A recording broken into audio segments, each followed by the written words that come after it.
Common sense is more useful than magic. A long time ago, in the mountains of Persia, there lived a wise old magician named Sufi ben Baba. He was a hermit who lived up in the hills and was seldom seen by anyone. People in the nearby towns whispered many tales about his magical powers. They said he could turn a simple stone into a ruby, that he once put 1,000 men to sleep, and that he had a magic carpet. A young man named Mullah Nasruddin heard about him and wanted more than anything to learn how to do magic so he could become rich and powerful. So he went looking for the magician. After searching for 20 days, he finally found the place. "Will you teach me?" he asked. When Sufi ben Baba looked at him, he shivered, because it felt as if the wizard could see right through him. "I know why you want to learn magic," said Sufi, "but you are a fool. Magic is no game. It is meant to help people, not make you rich." Mullah wanted to run away, but because he was greedy, he kept on begging the magician until finally he agreed. For the next month, under the light of the stars and while the crickets chirped, the magician taught the young man a spell to make rubies.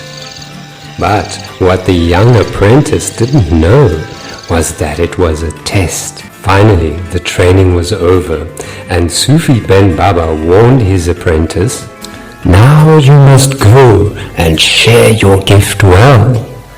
The magic is not for you alone. Beware of the spell." Mullah was so eager to try out his new magical power that he didn't even wait for Sufi to finish talking. The old magician just laughed as he watched the young man running off the town. "You'll soon be back," he said. As soon as the apprentice got near the town, he picked up a stone and said the magic words and made the secret movement. At once, the stone turned into a bright red ruby. He went straight to the market and bought a new set of clothes embroidered with pure gold and threw his old ones away. Then he strutted around town as if he was the king himself. He was so busy spending all his money that he didn't notice that thieves were watching him. "This young fool has a secret," they said to each other. "Let's watch him and find out." Soon enough, Mullah's money ran out, and he had to make another ruby. But this time the thieves were watching him. They saw him digging in the ground, and then saw him put something shiny in his pocket. So they caught him and tied him up.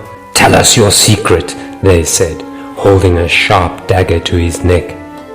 Mullah had no choice but to hand over the ruby, but he lied about his magic powers and told the thieves instead that he had stolen the ruby from a rich merchant and buried it there in the ground. They finally let him go, but only after taking him a long way from the town and making him walk all the way back. Tired and full of dust, he arrived in the city, but there was more trouble waiting for him. The man to whom he had given the first ruby came running with 10 soldiers to arrest him. "That's the man who gave me a stone instead of a ruby. He is a trickster and a thief. Lock him up at once."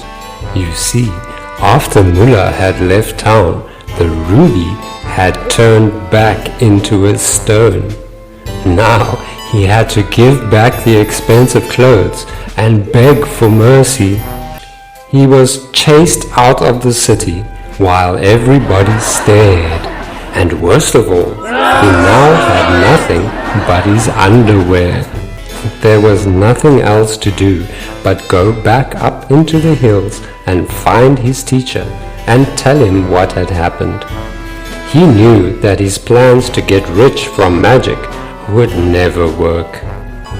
When Sufi Ben Baba looked at the young man, so tired and dirty, wearing nothing but underwear, he felt sorry for him and said, "So you have learned your lesson. Good old common sense is better than magic, isn't it? Perhaps now you will listen." The wise old magician took Mullah under his wing. He fed him, gave him magician's clothes, and taught him many secrets of magic. And the young man never forgot his lesson. It is said that years later he even learned to fly on a magic carpet.